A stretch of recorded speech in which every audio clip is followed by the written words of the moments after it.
السلام علیکم ورحمۃ اللہ وبرکاتہ۔ کیا حال ہے سب کا؟ الحمدللہ۔ تیار ہیں؟ کس کس کو اس ٹاپک میں انٹرسٹ ہے؟ وہ کیوں؟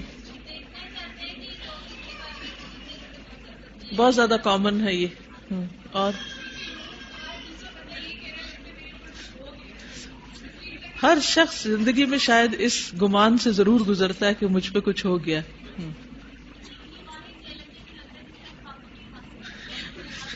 باذن اللہ ہر چیز پہ قابو پا سکتے ہیں انشاءاللہ۔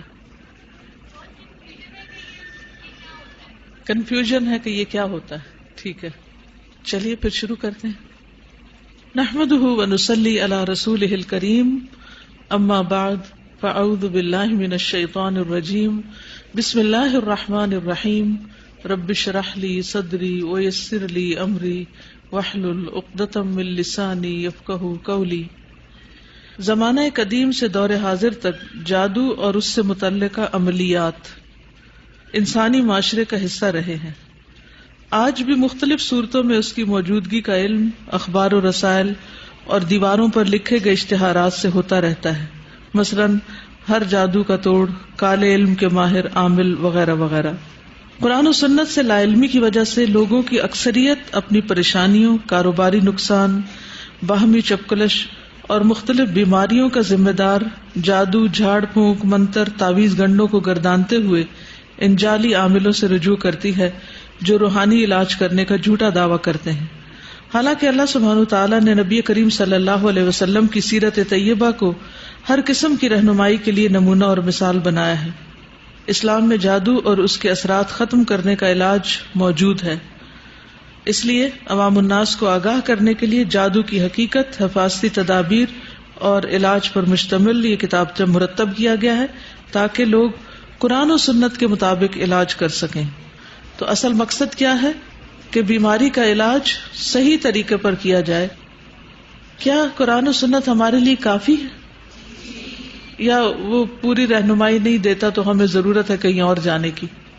یعنی اس سوال کا جواب دیجئے کہ کیا قرآن ہمارے لیے کافی ہے؟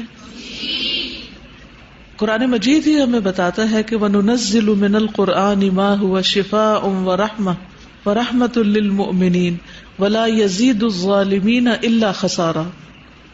وَنُنَزِّلُ مِنَ الْقُرْآنِ، اور ہم اتارتے ہیں قرآن میں سے، مَا هُوَ شِفَاءٌ وَرَحْمَةٌ، جو شفا بھی ہے رحمت بھی ہے۔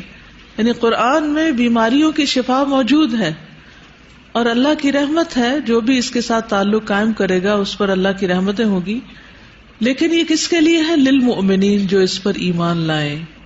اگر قرآن سے شفا نہیں ہو رہی تو اس کا مطلب ہے کہ ہمارا ایمان ناقص ہے، قرآن میں کمی نہیں ہے، کیونکہ قرآن کے مقابلے میں عام طور پر لوگوں کے اندر مختلف عاملوں کے جو منتر ہیں یا مختلف جو حربے ہیں ان پر اعتقاد زیادہ ہے۔ لوگ سمجھتے ہیں اگر ہم کسی بابے کے پاس جائیں گے تو وہ ہمارا علاج کرنے پہ قادر ہے، اور یہ نہیں یقین رکھتے کہ قرآن سے اگر ہم رہنمائی لیں گے تو اس میں ہمارے لیے مکمل اور بھرپور شفا ہے۔ تو سب سے پہلے اپنے ایمان کو درست کرنے کی ضرورت ہے۔ جادو کی حقیقت۔ جادو اردو زبان کا لفظ ہے، انگریزی میں میجک کہتے ہیں، جبکہ عربی میں اس کے لیے سحر کا لفظ استعمال ہوتا ہے۔ سحر، سحر کا لغوی معنی دھوکہ دینا، ہیلا کرنا، حقیقت سے پھیرنا، باطل کو حق کی صورت میں ظاہر کرنا، یا کوئی چیز کسی کے سامنے ایسی ملمہ سازی کے ساتھ پیش کرنا کہ دیکھنے والے حیران اور ششدر رہ جائیں۔ یعنی چیز کی حقیقت کو کچھ اور بنا کے دکھانا۔ ملمہ سازی کا مطلب یہ ہے کہ وہ تھی کچھ اور لیکن اوپر سے اس کا میک اپ کر کے کچھ اور بنا دیا گیا اس کو۔ لفظی معنی کیا ہے؟ ڈکشنری میننگ کیا ہے جادو کا؟ دھوکہ دینا، ہیلا کرنا، حقیقت سے پھیرنا، باطل کو حق کی صورت میں ظاہر کرنا، یا کسی چیز پر کوئی ملمہ سازی کر کے اس کو کچھ سے کچھ کر دکھانا۔ جادو میں شیاطین، ارواح خبیثہ یا ستاروں سے مدد لی جاتی ہے۔ کس سے مدد لی جاتی ہے؟ شیاطین سے۔ جی، یہ ایک نفسیاتی اثر ہے جو نفس سے گزر کر جسم کو بھی اسی طرح متاثر کر سکتا ہے جس طرح کچھ اثرات جسم کے ساتھ ساتھ نفس کو متاثر کرتے ہیں، کیونکہ ہمارا جسم اور روح دونوں آپس میں ایک دوسرے کے اندر گندے ہوئے ہیں. جیسے آٹے میں پانی ہوتا ہے نا، تو وہ اس کے اندر کیا ہوتا ہے؟ ملا ہوا ہوتا ہے. اگر کوئی آپ سے کہے کہ پانی کو آٹے سے الگ کرو، کیا کر سکتے ہیں آپ؟ نہیں کر سکتے، الا یہ کہ روٹی بنا کے جلا کے اس کی بھاپ اڑا دیں. پھر بھی آپ دیکھیں روٹی پک بھی جاتی ہے تو اندر سے وہ پانی موجود ہوتا ہے، وہ نمی ہوتی ہے پھر بھی پکنے کے باوجود، آگ پہ جانے کے باوجود. تو یوں ہی سمجھیے کہ ہمارا جسم اور روح ہمارے جسم کے بال بال اور رگ رگ میں پیوست ہے. جب کوئی چیز جسم پہ لگتی ہے تو وہ روح کو متاثر کرتی، خواہ وہ کوئی چوٹ ہو یا کوئی گرم چیز ہو، آگ وغیرہ ہو. اسی طرح جو چیز روح پہ لگتی ہے، دل پہ لگتی ہے، وہ جسم کو متاثر کرتی، جیسے کسی کی باتیں، کسی کے تانے یا کسی کی تعریف. تو ایک چیز دوسرے کے اوپر اثر انداز ہوتی. یہ بات سمجھ آ گئی؟ اوکے. مثلاً خوف ایک نفسیاتی چیز ہے، مگر اس کا اثر جسم پر یہ ہوتا ہے کہ رونگٹے کھڑے ہو جاتے ہیں. یعنی خوف کوئی مادی چیز نہیں ہوتی، ایک نفسیاتی چیز ہوتی ہے، لیکن جسم متاثر ہوتا ہے اور بدن میں کپ کپاہٹ سی طاری ہو جاتی ہے. جادو سے حقیقت تبدیل نہیں ہوتی، جادو سے حقیقت تبدیل نہیں ہوتی، مگر انسان کا نفس اور حواس اس سے متاثر ہو کر یہ محسوس کرنے لگتے ہیں کہ حقیقت تبدیل ہو گئی ہے. یعنی جادو کسی چیز کو بدل نہیں سکتا، لیکن انسانی حواس کو وہ چیز بدلی ہوئی نظر آتی. یہاں امام زہری کے نزدیک جادو کی تعریف بتائی گئی ہے کہ ایسا عمل جو شیطان جن کی مدد سے کیا جاتا ہے. امام رازی کے نزدیک جادو کا تعلق ہر اس کام سے ہوتا ہے جس کا سبب پوشیدہ ہو اور اس میں دھوکہ دہی نمایاں. کوئی بھی کام جس کا سبب نہ سمجھ آ رہا ہو، جس کے پیچھے کوئی لاجک نہ ہو، کوئی ریزن نہ ہو، کوئی وجہ نہ ہو، لیکن اثرات نظر آ رہے ہوں، تو اس کو جادو کہا جاتا ہے. دوبارہ آپ دیکھیے، ہر اس کام کے ساتھ اس کا تعلق ہوتا ہے جس کا سبب پوشیدہ ہو اور اس میں دھوکہ دہی نمایاں ہو. دھوکے میں کیا ہوتا ہے؟ چیٹنگ میں کیا ہوتا ہے؟ چیز کچھ ہوتی ہے، حقیقت کچھ ہوتی ہے اور دکھائی کچھ اور جاتی، بتائی کچھ اور جاتی. جنات اور شیاطین چونکہ نظر نہ آنے والی مخلوق ہے، جنات اور شیاطین بھی نظر نہیں آتے، لہذا ان کے ذریعے کیا جانے والا عمل جب کسی کی طبیعت، مزاج یا عقل اور تخیل کو متاثر کرتا ہے تو طبی طور پر اس کی تشخیص نہیں کی جا سکتی. یعنی جن خود نظر نہیں آتا، لہذا وہ اگر انسانی جسم پر کچھ اثرات کرتے ہیں تو وہ آپ کی مشینیں نہیں دیکھ پاتی، وہ مشینوں میں نظر نہیں آتے، وہ ڈائگنوز نہیں ہو سکتے کہ اسے کیا بیماری لاحق ہے اور اس کا سبب کیا ہے. اسی وجہ سے اسے سحر کہا جاتا ہے. یعنی جب انسان بیمار ہوتا ہے تو کہاں جاتا ہے؟ ڈاکٹر کے پاس. ڈاکٹر کیا کرتا ہے؟ خود ڈائگنوز کرتا ہے یا ٹیسٹ کرواتا ہے. ٹیسٹ میں کس کس قسم کے ٹیسٹ ہوتے ہیں؟ بلڈ ٹیسٹ ہوتا ہے، اگر کڈنی میں کوئی پرابلم ہے تو کڈنی کا ٹیسٹ ہوتا ہے، الٹرا ساؤنڈ ہوتا ہے، ایکس ریز ہوتے ہیں، MRI ہوتا ہے، مختلف طرح کے ٹیسٹ ہوتے ہیں. ٹھیک، اس میں کون سی چیزیں نظر آتی ہیں؟ جو فزیکل ہوتی ہیں، فزیکل چیزیں نظر آتی ہیں. تو جو فزیکل نہیں ہوتی وہ نظر نہیں آتی. لہذا اگر کوئی جن عمل دخل کر رہا ہے تو وہ مشین میں نظر نہیں آئے گا، نہ MRI میں آئے گا، نہ کسی اور ٹیسٹ میں آئے گا.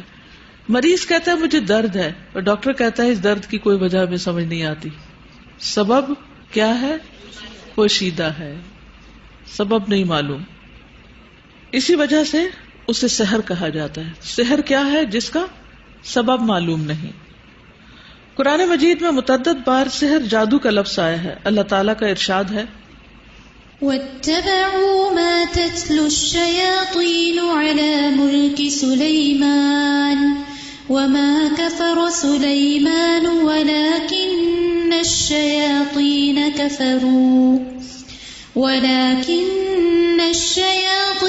كَفَرُوا يُعَلِّمُونَ النَّاسَ السِّحْرَ وَمَا أُنزِلَ عَلَى الْمَلَكَيْنِ بِبَابِلَ هَارُوتَ وَمَارُوتَ وَمَا يُعَلِّمَانِ مِنْ أَحَدٍ حَتَّى يَقُولَا إِنَّمَا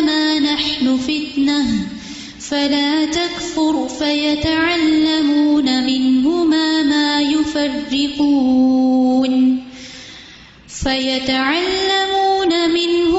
ما يفرقون به بين المرء وزوجه وما هم بضارين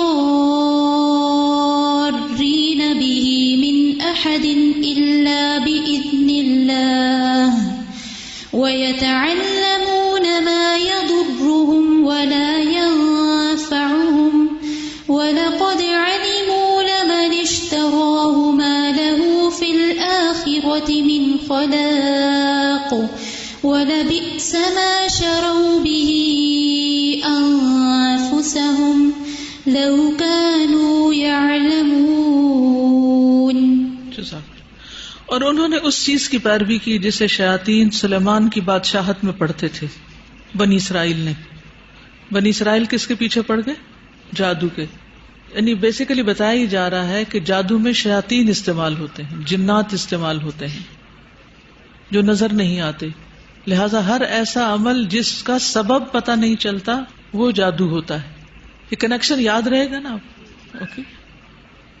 اور سلیمان نے کفر نہیں کیا، یعنی سلیمان علیہ السلام جادو نہیں کرتے تھے بلکہ شیطانوں نے کفر کیا، جنات نے کیا. ٹھیک ہے. وہ لوگوں کو جادو سکھاتے اور اس کی پیروی کرتے جو بابل میں ہاروت اور ماروت 2 فرشتوں پر نازل کیا گیا. حالانکہ وہ دونوں کسی ایک کو نہیں سکھاتے تھے، کسی کو بھی نہیں سکھاتے تھے، یہاں تک کہ وہ دونوں کہتے ہم تو صرف آزمائش ہیں لہٰذا تم کفر نہ کرو. 2 دفعہ جادو کو کیا قرار دیا جا رہا ہے؟ کفر. چنانچہ لوگ ان دونوں سے جادو سیکھتے جس کے ذریعے سے وہ شوہر اور اس کی بیوی کے درمیان جدائی ڈالتے. وہ اس جادو سے اللہ کے حکم کے بغیر کسی کو نقصان نہیں پہنچا سکتے تھے، اور لوگ ان سے وہ علم سیکھتے جو انہیں نقصان پہنچاتا اور انہیں نفع نہ دیتا. حالانکہ وہ جانتے تھے کہ جس نے اس جادو کو خریدا آخرت میں اس کے لیے کوئی حصہ نہیں. البتہ وہ بہت بری چیز تھی جس کے بدلے انہوں نے اپنی جانیں بیچ ڈالی، یعنی جہنم خریدی. کاش وہ جان لیتے. تو اس آیت سے ہمیں جادو کی حقیقت پتہ چل رہی ہے. سب سے پہلی بات تو یہ کہ شیاطین سلیمان علیہ السلام کی بادشاہت میں جادو کا کام کیا کرتے تھے. اللہ سبحانہ تعالیٰ نے سلیمان علیہ السلام کو بعض ایسے معجزات دے رکھے تھے کہ جس کو انہوں نے بظاہر جادو سے مشابہت کرنے کی کوشش کی، تشبیہ دینے کی کوشش کی. حالانکہ اللہ سبحانہ تعالیٰ نے صاف بتا دیا کہ سلیمان علیہ السلام کسی جادو کے بل پر نہ حکومت کر رہے تھے اور نہ ہی کوئی کام کروا رہے تھے، بلکہ یہ شیاطین تھے جن کا الگ ہی ایک سلسلہ تھا. وہ جادو کا کام کرتے، وہ لوگوں کو جادو سکھاتے. اور اتفاق یہ کہ ہر قوم کی آزمائش اس کی ویکنیسز کے ساتھ ہوتی ہے. تو اس دور کے بنی اسرائیل کی آزمائش بھی اسی کے ساتھ ہوئی کہ اللہ تعالیٰ نے ان کے لیے 2 فرشتے اتارے بابل کے شہر میں، ہاروت اور ماروت، جو لوگوں کو جادو سکھا سکتے تھے. اب انہیں اتار دیا گیا لیکن ساتھ ہی یہ بتا دیا گیا، اور وہ فرشتے خود بھی بتاتے تھے کہ تم کفر نہ کرو، جادو نہیں کرو. لیکن اس کے باوجود کہ لوگوں نے حکم جان لیا کہ جادو کرنا کرانا کفر ہے، پھر بھی وہ کیا کرتے؟ جادو سیکھتے اور شوہر بیوی کے درمیان فساد ڈلواتے، گھر توڑواتے. اور پھر یہاں یہ بھی پتہ چلتا ہے کہ وہ اس جادو سے اللہ کے حکم کے بغیر کسی کو نقصان نہیں پہنچا سکتے تھے. یعنی کون سی بات واضح ہو رہی ہے کہ جادو سے لوگ میاں بیوی کے درمیان جدائی ڈالتے ہیں، لیکن یہ ہو نہیں سکتا جب تک کہ اللہ کا اذن نہ ہو جائے. تو اللہ کا اذن کیوں ہوتا ہے؟ کیوں اللہ تعالیٰ شیاطین کو ان کے کام میں کامیاب ہونے دیتا ہے؟ کیونکہ آزمائش ہے. اور دوسرے یہ کہ جس طرح جسمانی بیماریوں کے وائرسز ہوتے ہیں وہ اٹیک کرتے ہیں اور انسان بیمار ہو جاتا ہے، تو اسی طرح روحانی بیماریاں بھی انسان پر اٹیک کرتی ہیں اور انسان متاثر ہو جاتا ہے اللہ کے اذن سے. کیا اس وقت فضا میں جراثیم ہیں؟ مختلف بیماریوں کے بھی ہو سکتے ہیں، لیکن کیا وہ آپ سب کو اٹیک کر دیں گے؟ نہیں. کس کو کریں گے؟ جس کے لیے اللہ کا اذن ہوگا. تو اسی طرح شیاطین، جنات، جادو کسی پہ اثر نہیں ڈال سکتا جب تک کہ اللہ کا اذن نہ ہو. اللہ کا اذن کیوں؟ کہ اس شخص کی آزمائش ہے، یہ امتحان ہے. جیسے وَلَنَبْلُوَنَّكُمْ بِشَيْءٍ مِّنَ الْخَوْفِ وَالْجُوعِ وَنَقْصٍ مِّنَ الْأَمْوَالِ وَالْأَنفُسِ وَالثَّمَرَاتِ. ہم تمہاری ضرور آزمائش کریں گے، خوف سے، بھوک سے، جان، مال اور پھلوں کی کمی سے. تو آزمائشیں چونکہ آنی ہے زندگی میں ہر ایک پر، تو یہ بھی ایک آزمائش ہوتی ہے جو انسان پر آتی ہے. لیکن انسان کو ہمیشہ یہ تسلی رکھنی چاہیے، اگر کوئی کسی کو ڈرائے کہ میں تم پہ جادو کر دوں گا اور جادو کر کر کے مار دوں گا، تو اس پہ ڈرنا نہیں چاہیے، کیونکہ کسی کے پاس بھی زندگی موت کا اختیار نہیں ہے. زندگی موت صرف اللہ دیتا ہے، کسی وہم کا شکار نہیں ہونا چاہیے. تو ان کو واضح طور پر بتا دیا جاتا کہ تم جادو نہ کرو، یہ کفر ہے، لیکن پھر بھی وہ چیز سیکھتے جو انہیں نقصان دیتی اور فائدہ نہیں دیتی تھی. اور وہ جانتے تھے کہ جس نے جادو خریدا، جادو کیا کرایا، اس کا آخرت میں کوئی حصہ نہیں، یعنی وہ کامیاب نہیں ہو سکتا، وہ جنت میں نہیں جا سکتا. کیا آج کے مسلمانوں کو یہ پتا ہے؟ کچھ کو شاید نہ پتا ہو، لیکن کچھ کو پتا بھی ہے. اس کے باوجود وہ ایسے عملیات کرتے رہتے ہیں جو جادو کی زد میں آتے ہیں. وہ اچھی طرح پتا ہونے چاہیے اور ہمیں اس سے پوری طرح پرہیز کرنا چاہیے. ورنہ اگر ایسا کوئی بھی کام کیا جو جادو میں آتا ہے تو نماز، روزہ، حج، زکوٰۃ، صدقات، سارے اعمال برباد ہو جائیں گے، کیونکہ جادو کا ارتکاب کفر ہے، اور کفر کے ہوتے ہوئے ایمان ضائع ہو جاتا ہے اور اعمال برباد ہو جاتے ہیں. تو اللہ تعالیٰ کہتے ہیں کہ یہ کیسے لوگ تھے جنہوں نے دنیا کے کچھ فائدوں کی خاطر یا دنیا میں اپنی ضد وغیرہ پوری کرنے کے لیے لوگوں کے خلاف انہوں نے اپنی جانیں بیچ ڈالی. یعنی آخری بات یہ پتہ چل رہی ہے کہ جو کسی پر جادو کرتا ہے وہ اس کا کم اور اپنا زیادہ بگاڑ کر لیتا ہے. دوسرے کو تو دنیا میں تکلیف دیتا ہے اگر اللہ کا اذن ہو وہ بھی، لیکن اپنی آخرت برباد کر کے رکھ لیتا ہے. یہ آیت دلیل ہے کہ جادو شیطانی کام اور کفر ہے اور اسے سیکھنے والا کافر ہے. جادو کے ذریعے شوہر اور بیوی کے درمیان جدائی ڈال کر خاندانی زندگی میں بگاڑ پیدا کیا جاتا ہے. نیز جادو بذات خود کسی کو نفع یا نقصان پہنچانے کی طاقت نہیں رکھتا جب تک کہ اللہ کی مشیت نہ ہو. اللہ تعالیٰ فرماتے ہیں وَلَا يُفْلِحُ السَّاحِرُ حَيْثُ أَتَى، جادوگر کہیں سے بھی آ جائے کامیاب نہیں ہو سکتا، یعنی کامیابی جادوگر کے لیے نہیں ہے. چنانچہ یہ عقیدہ رکھنا درست نہیں کہ جادو میں کسی کو نفع اور نقصان پہنچانے کی طاقت موجود ہے. اس کو انڈر لائن کر لیجئے. ایسے جملے لکھے ہوتے ہیں نا، جادو وہ جو سر چڑھ کر بولے. کیا مطلب ہے؟ یعنی ہوگا ہی ہوگا. یہ عقیدہ غلط ہے. چاہے کوئی پیٹ مرے، نہیں ہوگا جب تک کہ اللہ کا اذن نہیں ہوگا. تو یہ نہیں سوچنا چاہیے کہ جادو سے کسی کو نفع یا نقصان ہو سکتا ہے.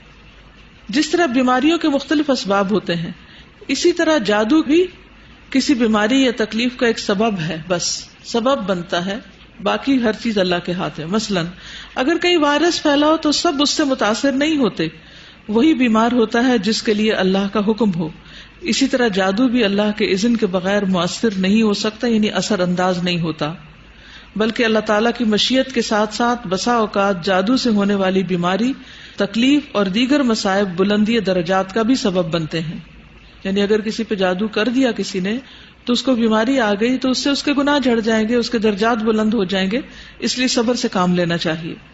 نیز اللہ کی یاد سے دوری اور کچھ انسانی کمزوریاں بھی جادو کے اثر انداز ہونے کی وجہ بنتی ہیں. بعضوں کا طہارت کا اہتمام نہ کرنا اور ایمانی طور پر، دینی طور پر کمزور ہونا، یہ بھی اثر انداز ہونے کا سبب بنتا ہے.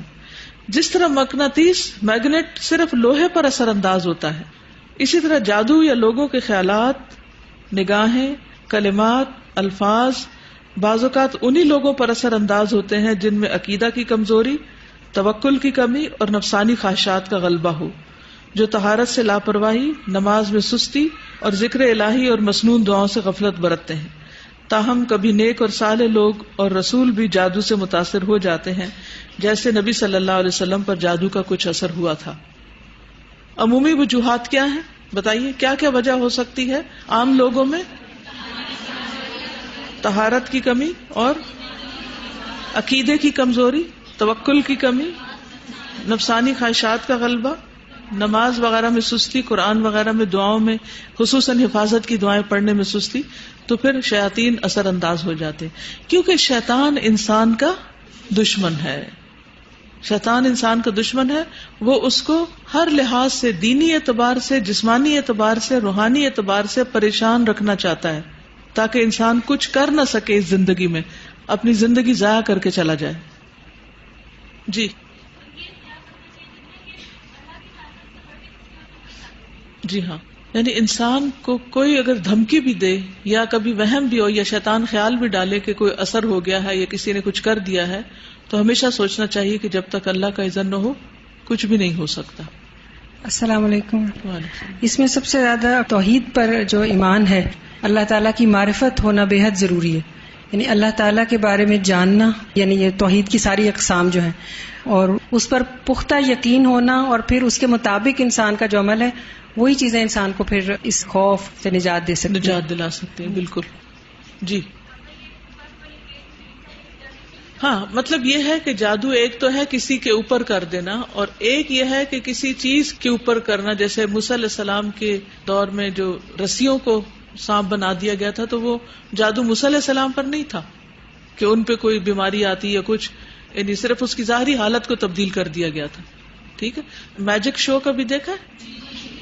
تو وہ صرف ہماری نظروں کے اوپر کچھ ہو رہا ہوتا ہے، ہمارے حواس پر وہ اثر انداز ہو رہا ہوتا ہے. چیز کی حقیقت کچھ نہیں بدلتی، چیز ویسے ہی ہوتی ہے، ہمیں کچھ اور نظر آ رہی ہوتی ہے. نبی صلی اللہ علیہ وسلم پر بھی جادو کا اثر ہوا تھا. یہود نے آپ پر جادو کیا تھا اور آپ اس کی وجہ سے کچھ چیزیں بھول جاتے تھے. پھر وحی کے ذریعے فرشتے کو بھیجا گیا اور آپ کو بتایا گیا کہ جادو کہاں دفن کیا گیا ہے. آپ صلی اللہ علیہ وسلم نے اس کو نکلوایا اور آپ ٹھیک ہو گئے. دیکھیں، جیسے چھری جو ہے اس کا استعمال کوئی بھی ہو سکتا ہے، اسی طرح کسی بھی آبجیکٹ کا استعمال مثبت یا منفی دونوں طرح ہو سکتا ہے.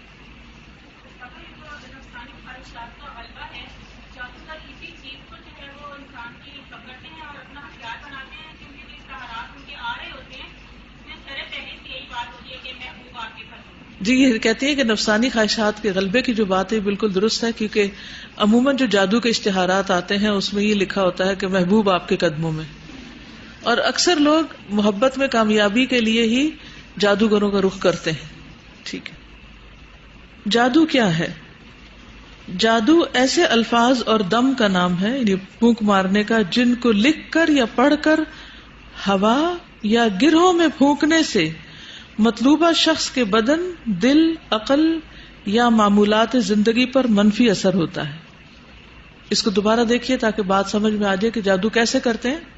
کچھ الفاظ بولتے ہیں یا لکھتے ہیں کاغذ کے اوپر جیسے تعویذ ہوتا ہے، اور پھونکے مارتے ہیں گروں میں، دھاگا لے کے اس کے اوپر پڑھ کے گرہ لگاتے جاتے ہیں، اور عام طور پر مریض کا نام، اس کے والدین کا نام، خاص طور پر ماں کا نام جو ہے وہ ساتھ پڑا جاتا ہے. اور پھر یا گروں میں پھونک مارتے ہیں یا ہوا میں پھونک مار دیتے ہیں امیجن کر کے اس شخص کو جس پر جادو کیا جا رہا ہوتا ہے. ٹھیک ہے. یا الفاظ لکھتے ہیں یا پڑھتے ہیں، یا دھاگے پہ پھونک مارتے ہیں یا ہوا میں پھونک مارتے ہیں، یعنی اس طریقے پر جادو کرتے ہیں. اور جس کا نام وہ لیتے ہیں کہ یہ اثر اس پہ ہو، تو اس شخص کے دل دماغ پر اس کے اثرات اگر اللہ کا اذن ہو تو مرتب ہو جاتے ہیں. اب آپ کہیں گے کہ الفاظ کا اثر ہو جاتا ہے. الفاظ جب سامنے بولے جاتے ہیں کیا ان کا اثر ہوتا ہے کوئی؟ اگر آپ کے سامنے کوئی اچھے لفظ بولے تو کیا ہوتا ہے؟ آپ کا دل خوش ہوتا ہے. اور اگر کوئی تنقیدی باتیں کرے، آپ کو کریٹیسائز کرے، تو اثر ہوتا ہے کوئی؟ کتنی دیر تک؟ الفاظ کا اثر کب تک ہوتا ہے؟ بعض اوقات ساری زندگی ہوتا ہے. تو یہ جادو تو نہیں، لیکن یہ الفاظ کا اثر ہے. تو جادو بھی الفاظ ہوتے ہیں، کچھ لفظ بولے جاتے ہیں، اور جس شخص کے لیے وہ کیا جاتا ہے اس کی یا تو تصویر سامنے رکھ کے بھی جادو کرتے ہیں، پتہ. تو اس لیے یہ جو ایک فتنہ تصویر ہے، فیس بک پر ہر کوئی اپنی شادی کی اور اگلی پچھلی تصویریں دے دیتے ہیں، اور ہر ایک کو الاؤ کر دیتے ہیں کہ اپنے موبائل کے ساتھ آ کے دلہن کی تصویریں کھینچے. یہ انتہائی غلط ہے. اس کا نقصان کیا ہوتا ہے کہ اگر کوئی کسی حسد یا دشمنی کی وجہ سے کسی کے پیچھے پڑ جائے تو پھر جادو وغیرہ میں بھی یہ چیزیں استعمال ہو سکتی ہیں. پریکاشنری میجر ہے کہ ہم لوگوں کو نہیں اس طرح کرنا چاہیے. جی. خاص طور پہ جو شادی کی آپ بات کریں، ہاؤ ڈو وی نو؟ کیونکہ ایک دفعہ میرے ساتھ اس طرح ہوا تھا کہ مطلب الاؤ نہیں کیا تھا میں نے اپنی کزن کی شادی پہ کسی کو بھی نا فوٹو لینے کے لیے. تو وہ یہ کہہ رہے تھے کہ جو بھی ہوتا ہے اللہ کے اذن سے ہوتا ہے، اس طرح آپ کیوں کسی کو روک رہی ہیں؟ کیا اللہ نے اذن دے رکھا ہے ہمیں ہم جس کو چاہیں اپنی تصویریں دیتے رہیں؟ اس کا مجھے بتائیے آپ. کہ جب آپ سب سے زیادہ حسین ترین بنے بیٹھے ہوں اس وقت آپ کو سارے مرد دیکھیں، اور اگر کوئی نہیں دیکھ سکا تو آپ ان کو تصویریں اتارنے کی اجازت دے دیں اور پھر وہ گھر جا کر جس کو چاہیں دکھائیں. جب ایک دفعہ آپ کی تصویر چلی گئی تو پھر کیا وہ آپ کے کنٹرول میں رہی؟ وہ تو کسی کے پاس بھی جا سکتی، اور وہ کب تک رہے گی اللہ عالم. آپ مر بھی جائیں تو وہ آپ کے پیچھے وہ سارا کچھ دیکھتے رہیں. تو بہرحال جادو کس کا نام ہے؟ الفاظ اور دم کا نام جن کو لکھ کر یا پڑھ کر ہوا یا گروہ میں پھونکنے سے مطلوبہ شخص کے بدن، دل، عقل یا معمولات زندگی پر منفی اثر ہوتا ہے. اس کے برعکس پاکیزہ کلمات بھی اپنی تاثیر رکھتے ہیں جن کے اثرات بدن، دل، عقل اور زندگی پر محسوس کیے جا سکتے ہیں، جیسے قرآن کی آیات، احادیث رسول صلی اللہ علیہ وسلم، یا کسی شخص کا عمدہ انداز بیان. جسے حدیث میں آتا ہے نا کہ ان من البیان لسحر، بخاری کی حدیث ہے کہ بعض بیان جو ہوتے ہیں، بعض کلام جو ہوتے ہیں وہ جادو اثر رکھتے ہیں، یعنی وہ بھی دلوں پر اثر انداز ہو جاتے ہیں. جیسے کچھ شعر ہوتے ہیں، یعنی پوئٹری جو ہوتی ہے انسان کو بیٹھے بیٹھے رلا دیتی ہے. آپ رونے والے نہیں ہوتے لیکن آپ سنتے ہیں تو ایک دم رو پڑتے ہیں. تو اس نے کیا کیا؟ تھے تو الفاظ ہی نا، ان الفاظ نے آپ کے دل کو چھو لیا اور آپ اسی وقت اپنے بس سے باہر ہو گئے. بعض لوگ تو اتنا روتے ہیں کہ انہیں سنبھالنا مشکل ہو جاتا ہے. سیدنا ابن عمر رضی اللہ عنہما کہتے ہیں کہ مشرق کی طرف سے 2 مرد آئے، دونوں نے لوگوں کو ایک فصیح و بلیغ خطبہ سنایا. لوگ ان کے بیان سے متاثر ہوئے تو رسول اللہ صلی اللہ علیہ وسلم نے فرمایا، یقیناً بعض بیان جادو جیسا اثر رکھتے ہیں. جس طرح نیکیاں برائیوں کو دور کرنے کی قدرت رکھتی ہیں، حق باطل کو مٹانے کی قوت رکھتا ہے، بالکل اسی طرح پاکیزہ کلمات بھی شرکیہ کلمات کو زائل کرنے کی صلاحیت رکھتے ہیں. یعنی ایسی باتوں سے ڈرنا نہیں چاہیے. اس کے جواب میں اعوذ باللہ یا مسنون اذکار جو اس کتاب کے آخر میں دیے ہوئے ہیں ان کو پڑھ لینا چاہیے. تو ان الحسنات یذہبن السیئات. جادو کی اصلیت. جادو جادوگر اور شیطان کے درمیان ہونے والے ایک معاہدے کا نام ہے. یعنی یہ ایک طرح سے انسان اور شیطان کے درمیان ایک معاہدہ ہوتا ہے، کانٹریکٹ ہوتا ہے. جادوگر اور شیاطین کا باہمی تعلق اس روایت سے واضح ہوتا ہے، یعنی حدیث سے یہ بات پتہ چلتی. یعنی کوئی یہ کہہ سکتا ہے آپ کو کیسے پتا؟ تو حدیث سے یہ بات پتہ چلتی کہ کس طرح شیاطین اثر انداز ہوتے ہیں. سیدنا ابو ہریرہ رضی اللہ عنہ سے روایت ہے کہ بے شک اللہ کے نبی صلی اللہ علیہ وسلم نے فرمایا، جب اللہ سبحانہ وتعالی آسمان پر کسی بات کا فیصلہ کرتے ہیں، جب اللہ تعالی آسمان پر کسی بات کا فیصلہ کرتے ہیں تو فرشتے اللہ کے فیصلے کو سن کر جھکتے ہوئے عاجزی سے اپنے بازو پھڑپڑاتے ہیں. ٹھیک ہے، ہلتے ہیں، کانپتے ہیں. پھر وہ آپس میں پوچھتے ہیں کہ تمہارے رب نے کیا فرمایا؟ وہ کہتے ہیں حق بات کا حکم فرمایا، یعنی جو بھی فرمایا حق فرمایا، سچ کہا، اور وہ بلند و برتر ہے. پھر ان کی یہی گفتگو چوری چھپے سننے والے شیاطین سن لیتے ہیں. سورۃ جن میں بھی آتا نا، انا کنا نقعد مقاعد للسمع، کہ ہم چھپ کے سننے کی جگہوں پہ جا بیٹھتے تھے اور فرشتوں کو جو حکم ملتا تھا وہ ہم بھی سن لیتے تھے. پھر وہ شیاطین کوئی ایک کلمہ سن کر اپنے نیچے والے کو بتاتے ہیں.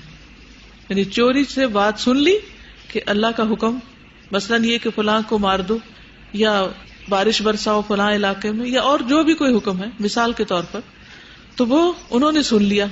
اب سن کے شیطان نے کیا کیا؟ اگلے شیطان کو بتا دیا. اس طرح وہ کلمہ ساحر یا کاہن تک پہنچ گیا. کبھی تو ایسا ہوتا ہے کہ اس سے پہلے کہ وہ کلمہ اپنے سے نیچے والے کو بتائیں، آگ کا گولا انہیں آ دبوچتا ہے، یعنی مار دیا جاتے ہیں. اور کبھی ایسا ہوتا ہے کہ جب وہ بتا لیتے ہیں تو آگ کا انگارہ ان پر پڑتا ہے. اس کے بعد کاہن اس میں 100 جھوٹ ملا کر لوگوں سے بیان کرتا ہے. پھر یہ بات کہی جاتی ہے کہ دیکھا اس کاہن نے فلاں دن یہ بات نہیں کی تھی. اسی ایک کلمے کی وجہ سے جسے آسمان پر شیاطین نے سنا تھا، لوگ کاہنوں اور ساحروں کی بات کو سچا جاننے لگتے ہیں. ایک بات آپ دیکھیے، جتنے بھی نجومی ہیں، جو بھی سود سیرز ہیں، یا جو مستقبل کی پیشن گوئیاں کرتے ہیں، بعض اوقات وہ 100 جھوٹی باتیں کرتے ہیں مگر ایک بات اس میں صحیح نکل آتی ہے تو لوگوں کا اعتقاد کیا ہو جاتا ہے؟ ان کو سب پتا ہے. وہ 99 جھوٹی باتوں کو کنسیڈر ہی نہیں کرتے. کیا کرتے ہیں؟ اس ایک بات کو لے لیتے ہیں. بڑے بڑے جو پیشن گوئیاں کرتے رہتے ہیں، ان کی کوئی ایک آدھ بات سچی ہو جاتی ہے تو پھر لوگ ان کی ہر بات کو ایسے سنتے ہیں جیسے قرآن کی آیت سنی جاتی یا اس سے بھی زیادہ. تو کیا ہوتا ہے؟ کون بتائے گا کہ کاہنوں کے پاس کس طرح غیب کی خبریں پہنچتی ہیں؟ میں جاننا چاہتی ہوں آپ کو کیا سمجھ آئی؟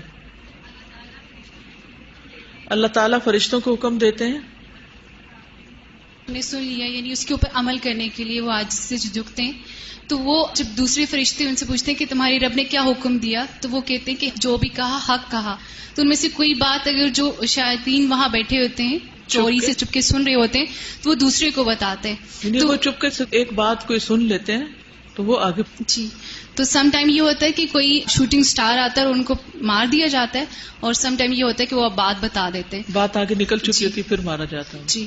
تو وہ وہی بات جب کہائن اور ساحروں کے پاس پہنچتی ہے تو اس کے ساتھ 100 جھوٹ ملا کے آگے لوگوں کو بتاتے ہیں، اور پھر لوگ ان کی باتوں کو سچ سمجھنے لگتے ہیں. اس ایک بات کی وجہ سے جو سچ نکل آتی ہے سارے جھوٹ کو مان لیتے ہیں. جادوگر حرام کاموں کا ارتکاب کر کے بدلے میں شیاطین سے مدد لیتے ہیں. یہ بڑا اہم حصہ ہے. جادوگر حرام کام کر کے، شرکیہ کام کر کے شیاطین سے مدد لیتے ہیں. شیاطین جادوگر کے باطل مطالبات کو پورا کرنے اور اس کے مقاصد کے حصول کے لیے ہر وقت حاضر رہتے ہیں. یعنی ساحر، کاہن اور شیطان میں جو کانٹریکٹ ہوتا ہے وہ کیا ہوتا ہے؟ شیطان حکم دیتا ہے جادوگر کو کہ کوئی حرام کام کرو، اور وہ بعض اوقات بہت ہی گندے قسم کے حرام کام ہوتے ہیں. یعنی شرک اور زنا سے لے کر چوری اور قتل تک کے حکم دیتے ہیں. کیونکہ شیطان کیا چاہتا ہے کہ انسان کوئی بھی غلط کام کرے اور برباد ہو. تو کہتے ہیں ہم اس وقت تک تمہاری مدد نہیں کریں گے جب تک کہ تم فلاں غلط کام نہ کرو. مثلا قرآن کے ورقوں کی بے حرمتی کرو، یا پیریڈز کے خون کے ساتھ الٹا قرآن لکھو، یا اسی قسم کے انتہائی غلیظ قسم کے اور حرام قسم کے کام کرواتے ہیں. پھر اس کے بعد وہ ان کے ہاتھ آتے ہیں اور ان کی مدد کرتے ہیں. پھر وہ ان کا مقصد پورا کرنے کے لیے ہر وقت ان کے غلام بن جاتے ہیں، حاضر رہتے ہیں. یہ کہتے ہیں نا جن مسخر کیا ہوا. حضرت سلیمان علیہ السلام نے تو اللہ کے حکم سے مسخر کیا ہوا تھا، لیکن عام طور پر یہ عامل بابے وغیرہ جو جن مسخر کرتے ہیں وہ بعض اوقات ان کی غلط باتیں مان کر ان کو مسخر کر پاتے ہیں اور ان سے پھر کام لیتے ہیں. تو اس لیے ایسے لوگوں کے پاس بھی نہیں جانا چاہیے جو جنات کے ذریعے پھر آگے کام لے رہے ہوتے ہیں، کیونکہ ہمیں نہیں معلوم کہ انہوں نے کون سے غلط کام کر کے جنات کو اپنا ہم نوا بنایا. جادو شرک کی ایک قسم ہے، کیونکہ اس میں لوگوں کو گمراہ کرنے کے لیے جنات کی عبادت بھی کی جاتی ہے اور ان سے مدد لی جاتی ہے. جادوگر اللہ تعالیٰ کے بجائے جنات کی عبادت کرتا ہے اور ان کے وسیلے سے ایسے کام کرتا ہے جو لوگوں کے لیے ضرر رساں ہوتے ہیں، یعنی نقصان دہ ہوتے ہیں. جادوگر کس کی عبادت کرتا ہے؟ جنات کی. وہ اس سے سجدہ کرواتے ہیں یا کھلم کھلا شرکیہ کام کرواتے ہیں. ٹھیک. بسا اوقات جادوگر لوگوں کے خیالات پر اس قدر حاوی ہو جاتا ہے کہ لوگ چیزوں کو ایسی شکل میں دیکھتے ہیں جو ان کی اصلی صورت نہیں ہوتی. جیسے فرعون کے جادوگروں کے بارے میں اللہ تعالیٰ کا ارشاد ہے، یخیل الیہ من سحرہم انہا تسعی. موسیٰ علیہ السلام کو ان کے جادو سے خیال دلایا جا رہا تھا جیسے کہ وہ دوڑتے ہوئے سانپ ہیں. یعنی موسیٰ علیہ السلام پر بھی اس کا اثر ہو گیا تھا، وہ انہیں رسیوں کو سانپ سمجھ بیٹھے تھے، تو وہ ان کے خیال پر اثر انداز ہوئے تھے جادوگر. سمجھ آئی؟ یعنی بعض اوقات ایک چیز ہے، یعنی یہ کتاب ہے، لیکن یہ سونے کی اینٹ نظر آ رہی ہو مثلا، تو وہ سونا نہیں ہوتا. کیا ہوتا ہے؟ ذہنی خلل ہوتا ہے یا خیالات میں اثر اندازی ہوتی ہے، اور پھر اس کی بنا پر وہ چیز کی حقیقت کچھ سے کچھ نظر آتی. اللہ تعالیٰ کا ان کے بارے میں ارشاد ہے، فَلَمَّا أَلْقَوْا سَحَرُوا أَعْيُنَ النَّاسِ وَاسْتَرْهَبُوهُمْ وَجَاءُوا بِسِحْرٍ عَظِيمٍ. پھر جب انہوں نے رسیاں پھینکی تو لوگوں کی آنکھوں پر جادو کر دیا اور انہیں ڈرا دیا، اور وہ بہت بڑا جادو بنا لائے. یعنی سارے ماہر جادوگر اکٹھے ہو کر انہوں نے آخری حد تک اپنا جادو چلانے کی کوشش کی. جادوگر گروہ میں پھونک مارتا ہے، جیسے کہ اللہ تعالیٰ نے فرمایا وَمِن شَرِّ النَّفَّاثَاتِ فِي الْعُقَدِ، اور گروہ پر پھونکنے والیوں کے شر سے. اب یہ ساری تعلیم اور یہ ساری آگاہی ہمیں کہاں سے مل رہی ہے؟ قرآن و سنت سے مل رہی ہے. یعنی ویسے تو ہم یہ کہہ سکتے ہیں ہم نہیں مانتے جادو کو، لیکن جادو کی بہرحال حقیقت ہوتی ہے، اور قرآن ہمیں اس کے بارے میں بتاتا ہے اور اس کی حقیقت بھی بتاتا ہے کہ وہ دراصل خیال میں اثر اندازی ہے مختلف طریقوں سے. جادو انسانی تخیل پر اثر انداز ہو کر ایسی چیزیں دکھاتا ہے جو اپنی اصلی صورت پر نہیں ہوتی. مثلا رسی یا لاٹھی کو سانپ کی شکل میں دکھاتا ہے، پتھر کو انڈے کی شکل میں، اور کبھی انسان لوگوں کو اسی طرز پر دیکھتا ہے جس پر وہ حقیقت میں ہوتے نہیں. اسی طرح کچھ دوسری چیزوں کو بھی محسوس کرتا ہے جو حقیقت کے برعکس ہوتی، یعنی چیز کچھ ہوتی ہے اور نظر کچھ اور آ رہی ہوتی ہے. یہ ہے جادو، نظر کا دھوکا. ٹھیک ہے، کیا ہے جادو؟ نظر کا دھوکا. یہاں تک بات سمجھ آ گئی کہ جادو کیا ہوتا ہے. پہلے حصے میں صرف یہ بتایا گیا کہ جادو ہوتا کیا، کیسے ہوتا ہے، اور مختلف طرح کے عوامل کیا ہوتے ہیں اس میں. تو بات کچھ واضح ہوئی کہ نہیں ہوئی؟ جادو میں کس سے مدد لی جاتی؟ شیاطین. مدد حاصل کرنے کا طریقہ کیا ہوتا ہے؟ ناپاک اعمال کر کے، ناپاک کلمات کے ذریعے، شرک کے ذریعے، کفر کے ذریعے. ٹھیک ہے. جادو کس چیز کے ذریعے ہوتا ہے؟ الفاظ اور دم وغیرہ کے ذریعے. ٹھیک ہے، یا لکھے جاتے ہیں یا پڑھ کر ہوا میں پھونکے جاتے ہیں یا گروں پر پھونک ماری جاتی، پھر وہ گھول کے آگے پلائے جاتے ہیں. ان کا سوال یہ ہے کہ بعض اوقات کوئی بیمار ہوتا ہے تو قرآن پاک کی آیات پڑھ کر رسی پر گرا لگا کر اس کو گلے میں لٹکا دیا جاتا ہے. یہ بھی منع ہے. یعنی گرا لگانا جو ہے یہ جادو ہے، چاہے قرآن پڑھ کے کریں یا کچھ اور پڑھ کے کریں، یہ نہیں کرنا چاہیے. بعض لوگ بازو میں کچھ باندھ لیتے ہیں، بعض گلے میں لٹکا لیتے ہیں، بعض کسی جگہ کسی دیوار وغیرہ پہ لٹکا دیتے ہیں. کہیں بھی ایسا نہیں کرنا چاہیے.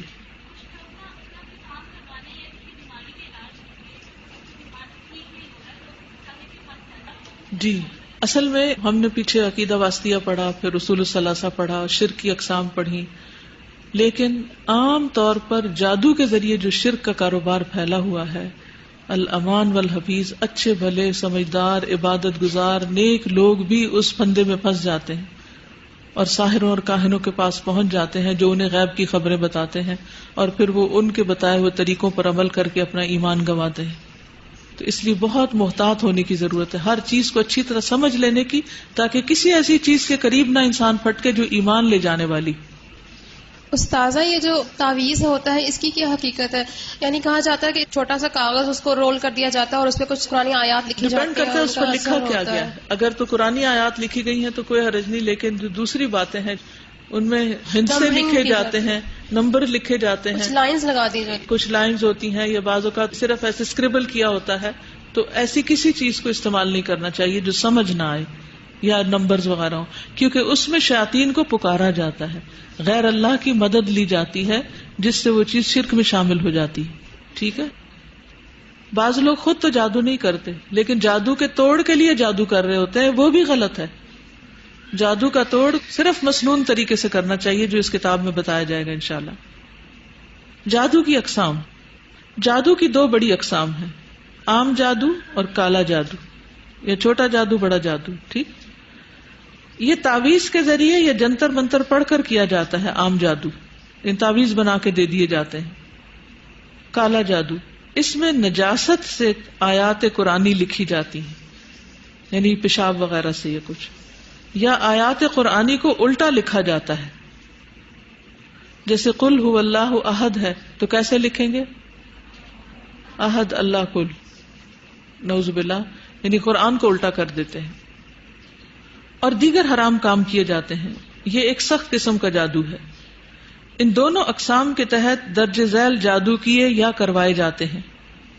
سحر تفریق، قریبی اور کاروباری رشتوں میں جدائی ڈالنے والا. تفریق کا کیا مطلب؟ جدائی ڈالنے والا. لوگ اکٹھے ہیں، ان کو اچھے نہیں لگتے کہ ان کے درمیان لڑائی جھگڑا ہو، تاکہ وہ جو اچھا کام کر رہے ہیں وہ نہ ہو سکے. حسد کی بنا پر عام طور پر لوگ ایسا کرتے ہیں. سحر محبت، کسی کے دل میں اپنی محبت ڈالنے والا. سحر تخیل، وہم میں ڈالنے والا. سحر جنون، دماغ کو مفلوج کرنے والا. سحر خمول، کاہلی اور سستی میں مبتلا کرنے والا، یعنی کوئی کام نہ ہو سکے، لیزی کر دے بس. سحر حواتف، چیخ و پکار میں مبتلا کرنے والا. آپ نے دیکھا ہوگا کہ کچھ لوگ اچھے بھلے ہوتے ہیں اور اچانک وہ چیخنا چلانا شروع کر دیتے ہیں، وہ آؤٹ آف کنٹرول ہو جاتے ہیں. سحر امراض، مختلف بیماریوں مثلا مرگی میں مبتلا کرنے والا. سحر استحاضہ، استحاضہ کی بیماری میں مبتلا کرنے والا، وہ خواتین جن کو سارا مہینہ پیریڈز ہوتے رہتے ہیں، اسپاٹنگ ہوتی رہتی ہے. اس میں نبی صلی اللہ علیہ وسلم کی واضح حدیث ہے جس سے پتہ چلتا ہے کہ یہ شیطان کا عمل ہے.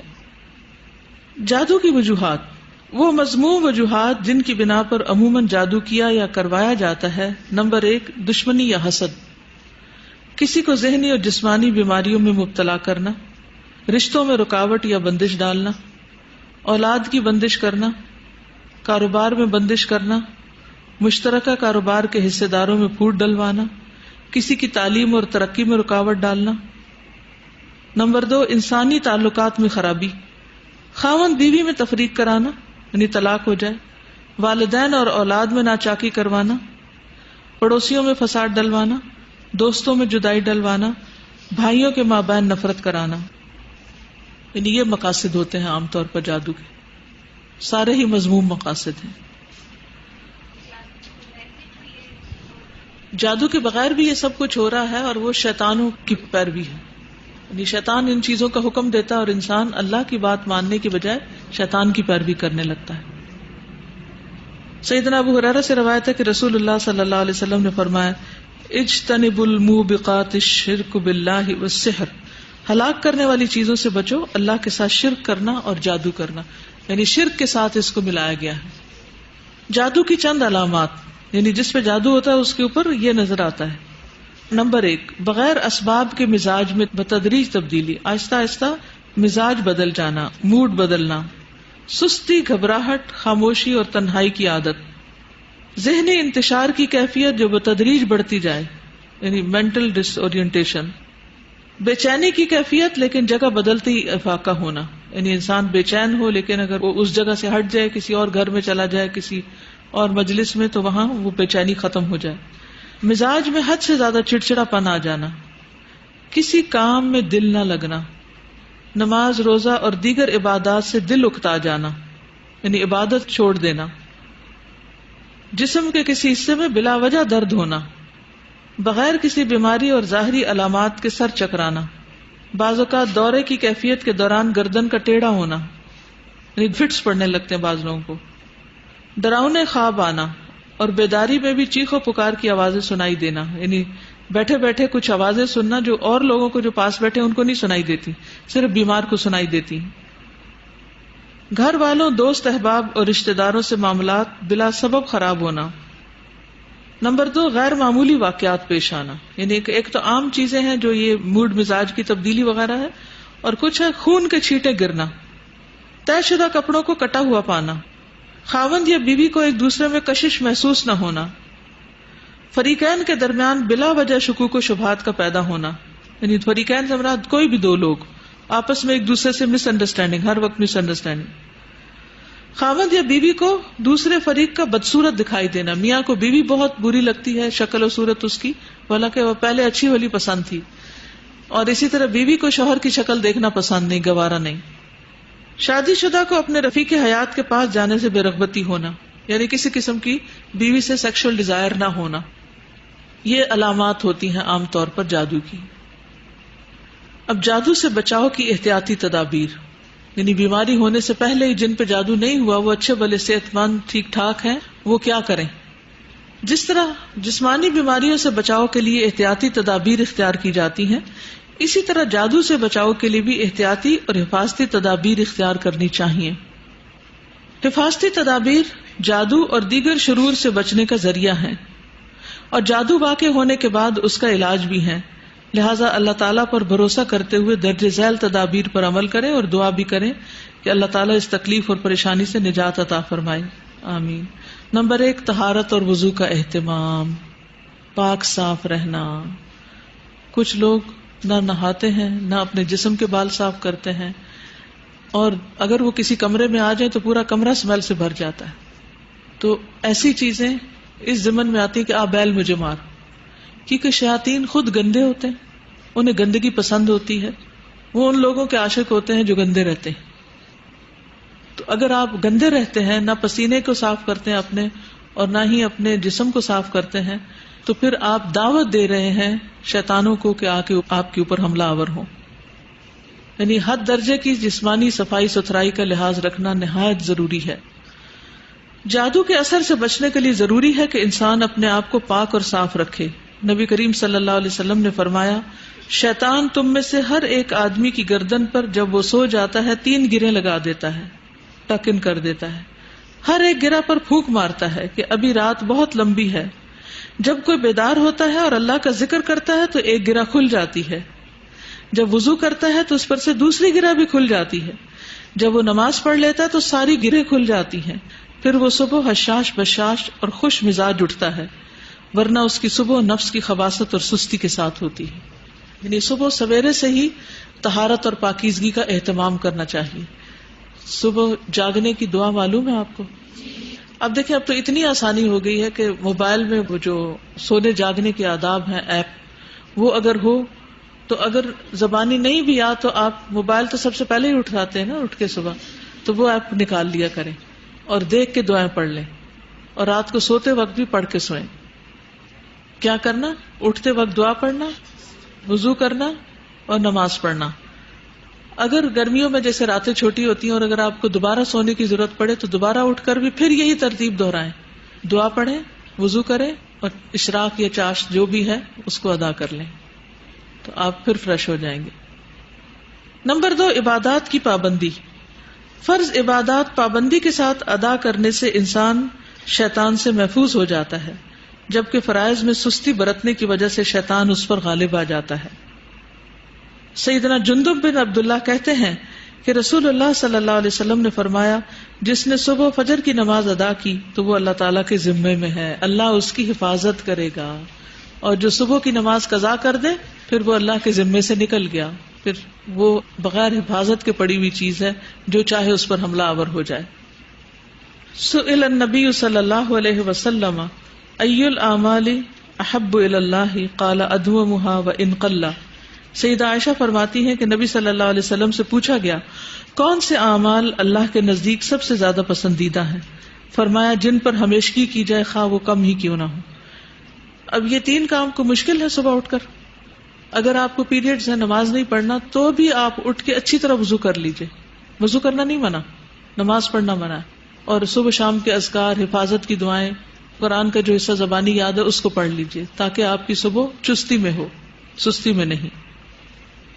نمبر 3، کثرت سے اللہ کا ذکر کرنا.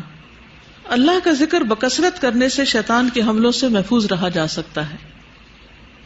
سیدنا حارث اشعری بیان کرتے ہیں کہ رسول اللہ صلی اللہ علیہ وسلم نے فرمایا کہ یحییٰ ابن زکریا نے بنی اسرائیل سے کہا، میں تمہیں اللہ کا ذکر کرنے کا حکم دیتا ہوں.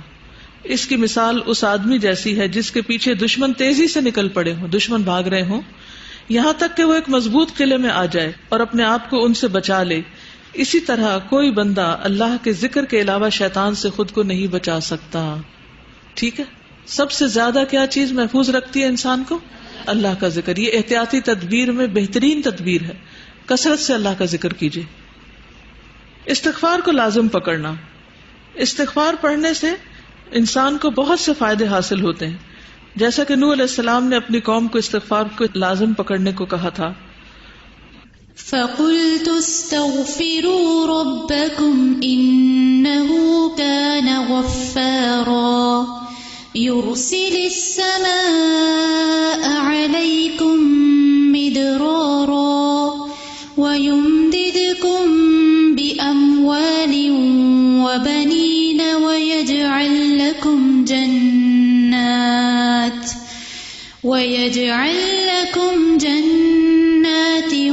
وَيَجْعَلْ لَكُمْ أَنْهَارًا مَا لَكُمْ لَا تَرْجُونَ لِلَّهِ وَقَارًا. جزاک اللہ. تو میں نے کہا کہ اپنے پروردگار سے معافی مانگو کہ یقیناً وہ بڑا معاف کرنے والا ہے، وہ تم پر آسمان سے لگاتار می برسائے گا اور مال اور بیٹوں سے تمہاری مدد فرمائے گا اور تمہیں باغات عطا کرے گا، ان میں تمہارے لیے نہریں بہا دے گا. تمہیں کیا ہوا ہے کہ تم اللہ کی عظمت کی امید نہیں رکھتے؟ یعنی جو شخص کثرت سے استغفار کرے گا اللہ سبحانہ وتعالیٰ اس کے لیے ہر طرح کی نعمتیں عام کر دیں گے. تو یہ بھی بہترین بچاؤ کا ذریعہ ہے. اللہ کے ذکر کے ساتھ ساتھ استغفار بھی کرتے رہیں، کیونکہ استغفار کرنے سے بندہ اللہ کے عذاب سے محفوظ رہتا ہے. سیدنا فضالہ بن عبید نبی صلی اللہ علیہ وسلم سے روایت کرتے ہیں کہ آپ صلی اللہ علیہ وسلم نے فرمایا، العبد آمن من عذاب اللہ ما استغفر اللہ عز وجل. بندہ جب تک اللہ عز و جل سے استغفار کرتا رہتا ہے اس وقت تک اللہ کے عذاب سے محفوظ رہتا ہے. شیطان ہمارے دل میں وسوسہ ڈالتا ہے کہ تم تو بہت گناہگار ہو, تمہاری بخشش نہیں ہوگی, تو فوراً کیا شروع کر دیں؟ استغفار, کہ اگر میں نے استغفار کر لی, اللہ سے معافی مانگ لی, تو اللہ کے عذاب سے بچ جاؤں گی. سیدنا ابو ہریرہ کہتے ہیں میں نے رسول اللہ صلی اللہ علیہ وسلم کو فرماتے ہوئے سنا, اللہ کی قسم بے شک میں اللہ تعالیٰ سے دن میں 70 سے زیادہ مرتبہ استغفار کرتا ہوں. حالانکہ آپ پر تو کوئی گناہ بھی نہیں تھا اور آپ اتنی زیادہ استغفار کرتے تھے. ہمیں کیا کرنے کی ضرورت ہے؟ کم از کم تو 70 ضروری ہے, لیکن اس سے کئی گنا زیادہ کرنے کی ضرورت ہے. تو میک شور ہر روز اپنے آپ کو پوچھا کریں, اپنا جائزہ لیا کریں, احتساب کیا کریں کہ کیا میں نے آج دن میں ایک تسبیح کم از کم استغفار کی ہے. نمبر 5, گھر کو تصاویر اور مجسموں سے پاک رکھنا.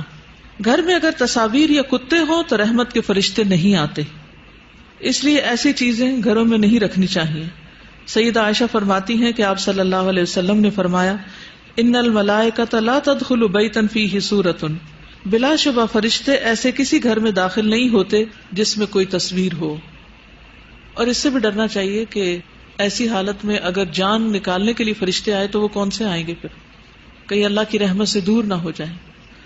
حتیٰ کہ جو اخبار وغیرہ رکھے ہوتے ہیں ان کے اوپر بھی کچھ ڈھانک دینا چاہیے. بعض بوٹلز میں یا ڈبوں میں یا پیکیجز میں تصویریں بنی ہوتی ہیں تو ان کا بھی منہ موڑ دینا چاہیے, ان کو الماریوں میں بند کر دینا چاہیے, سامنے کوئی چیز نہیں ہونی چاہیے. سیدہ عائشہ فرماتی ہیں آپ صلی اللہ علیہ وسلم نے فرمایا ان الملائکۃ لا تدخل بیتا فیہ صورۃ, بلا شبہ فرشتے ایسے گھر میں داخل نہیں ہوتے جس میں کوئی تصویر ہو. ظاہری اور باطنی گندگی سے گھر کو پاک رکھنے کا مقصد بھی یہی ہے کہ اس میں رحمتیں برکتیں لے کر آنے والے فرشتوں کا نزول ہوتا رہے اور شیاطین اس گھر اور گھر والوں سے دور رہیں اور جادوگر کے عزائم ناکام ہوں. یعنی جب اللہ کی رحمتیں ہوں گی تو پھر جادو نہیں چلے گا, جادو کا زور نہیں اثر کرے گا. نمبر 6, گھر میں کتا پالنے کی ممانعت. رسول اللہ صلی اللہ علیہ وسلم نے گھر میں کتا پالنے سے منع فرمایا ہے. سیدنا علی بن ابی طالب نے نبی صلی اللہ علیہ وسلم سے روایت کیا کہ آپ نے ارشاد فرمایا بے شک فرشتے اس گھر میں داخل نہیں ہوتے جس میں کتا یا تصویر ہو. نوٹ, گھر اور کھیت کی حفاظت اور شکار کے لیے کتا رکھا جا سکتا ہے لیکن وہ گھر سے باہر ہوگا. گھر کی حفاظت کے لیے کتا رکھنے کی کچھ شرائط ہیں, مثلا چور یا دشمن کا واقعی خوف ہو اور کتا گھر کی حدود سے باہر ہو, اندر نہ ہو, ریزیڈینشل ایریا میں نہ ہو. چونکہ کتا نجس ہے, ناپاک ہے, لہٰذا وہ گھر کی اشیاء سے بھی دور ہو اور اس کی تکریم بھی نہ کی جائے, یعنی اس سے محبت, لاڈ پیار اور اسے گود میں لینا یا اس کے لعاب دہن کا پرہیز نہ کرنا, یہ چیزیں ناپسندیدہ ہیں. نمبر 7, حرام کاموں اور حرام کمائی سے بچنا. یعنی اگر آپ چاہتے ہیں کہ جادو آپ پر اثر نہ کرے تو حرام چیزوں سے بچیے. حرام کمائے جیسے سودی کاروبار, رشوت, جوا, گانا بجانا, ستارہ شناسی یعنی ایسٹرالوجی اور علم نجوم, پامسٹری, اس کے ذریعے مال کمانے سے بچنا ضروری ہے. یہ سب حرام ذریعہ آمدنی ہے کیونکہ شیطانی چالیں وہاں زیادہ کامیاب ہوتی ہیں جہاں اللہ کی نافرمانی اور حرام کاموں کا ارتکاب کیا جاتا ہے. یعنی جب آپ اللہ کی نافرمانی کرتے ہیں تو آپ کا ایمان کمزور ہو جاتا ہے. جب آپ کا ایمان کمزور ہوتا ہے تو شیاطین آپ پر زیادہ حملہ آور ہوتے ہیں. جیسے ہمارا اگر امیون سسٹم کمزور ہو جائے تو کیا ہوتا ہے, وائرس زیادہ اٹیک کرتے ہیں. ارشاد باری تعالیٰ ہے واستفزز من استطعت منهم بصوتك وأجلب عليهم بخيلك ورجلك وشاركهم في الأموال والأولاد وعدهم وما يعدهم الشيطان إلا غرورا إن عبادي ليس لك عليهم سلطان وَكَفَى بِرَبِّكَ وَكِيلًا. جزاک. اور تو ان میں سے جس کو اپنی آواز سے بہکا سکے بہکا لے, یعنی گانے بجانے سے, اور ان پر اپنے سواروں اور پیادوں کو چڑھا لا, اور مال اور اولاد میں ان کا حصہ دار بن جا. یعنی شیطان کو کہا جا رہا ہے ان سے وعدے کرتا رہے, اور جو وعدے بھی شیطان ان سے کرتا ہے وہ دھوکہ ہے.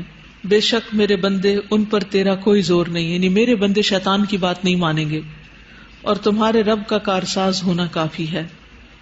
تو اس سے یہ پتہ چلتا ہے کہ ایسے کام نہیں کرنے چاہیے جس سے شیطان ہم پہ حاوی ہو سکے، کیونکہ پھر شیطانوں کی مدد سے ہی جادو کیا جاتا ہے اور شیطان کو راستہ مل جاتا ہے.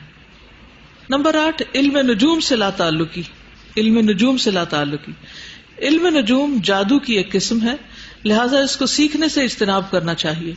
سیدنا ابن عباس رضی اللہ عنہما سے روایت ہے، رسول اللہ صلی اللہ علیہ وسلم نے فرمایا، جس نے علم نجوم میں سے کچھ حاصل کیا اس نے جادو کا ایک حصہ سیکھ لیا. اب جتنا زیادہ اس کو حاصل کرے گا اتنا ہی زیادہ جادو سیکھنے والا شمار ہوگا. اور جادو کفر ہے، تو کیا نہیں سیکھنا؟ علم نجوم، پامسٹری، ایسٹرالوجی وغیرہ، ان چیزوں سے پرہیز کرنا ہے. ستاروں، زائچوں، ہاتھ کی لکیروں وغیرہ سے غیب کا حال بتانے والے کے پاس ہرگز نہیں جانا. اس سے نہ صرف بچنا ہے بلکہ ان کی حوصلہ شکنی کرنی ہے، کیونکہ اس قسم کے مکروہ کام انسان کو بہکا کر شیطان کا کام آسان کر دیتے ہیں. نمبر 9، مسنون اذکار کا اہتمام کرنا. ہر موقع پر مسنون اذکار پڑھنے کا اہتمام کرنا چاہیے، خاص طور پر وہ اذکار جو رسول اللہ صلی اللہ علیہ وسلم نے ایسی چیزوں سے محفوظ رہنے کے لیے بتائے ہیں، ان کو پڑھنا چاہیے. سیدنا خولہ بنت حکیم سلمیہ کہتی ہیں کہ میں نے رسول اللہ صلی اللہ علیہ وسلم کو فرماتے ہوئے سنا کہ جو کسی منزل پر پڑاؤ ڈالے اور درج ذیل دعا پڑھ لے، اس جگہ سے کوچ کرنے تک کوئی چیز اس کو نقصان نہیں دے گی. مثلا آپ الہدا میں انٹر ہوئے ہیں، اس وقت بھی پڑھ سکتے ہیں. آپ کسی بھی پکنک اسپاٹ پر گئے ہیں، کسی نئے جگہ پہ گئے ہیں، نئے شہر میں گئے ہیں، تو 3 دفعہ کیا پڑھ لیں؟ اعوذ بکلمات اللہ التامات من شر ما خلق. میں پناہ لیتا ہوں اللہ کے تمام کلمات کے ساتھ ہر اس چیز کے شر سے جو اس نے پیدا کی. تو انشاءاللہ پھر کوئی جادو اور جن اور کوئی بری چیز آپ پر اثر انداز نہیں ہوگی. سیدنا خالد بن ولید سے روایت ہے، وہ کہتے ہیں کہ میں رات کو ڈر جاتا تھا.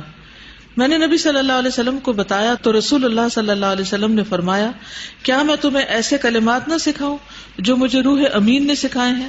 میں نے کہا کیوں نہیں؟ تو آپ نے فرمایا، کہو اعوذ بکلمات اللہ التامات اللاتی لا یجاوزہن بر ولا فاجر من شر ما ينزل من السماء وما يعرج فيها ومن شر فتن الليل والنهار ومن كل طارق الا طارقا يطرق بخير يا رحمن.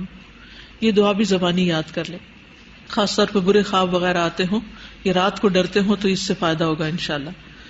میں اللہ کے ان تمام کلمات کے ساتھ پناہ لیتا ہوں جن سے آگے نہ تو کوئی نیک اور نہ ہی کوئی برا شخص بڑھ سکتا ہے، یعنی ان الفاظ سے آگے کوئی نہیں جا سکتا.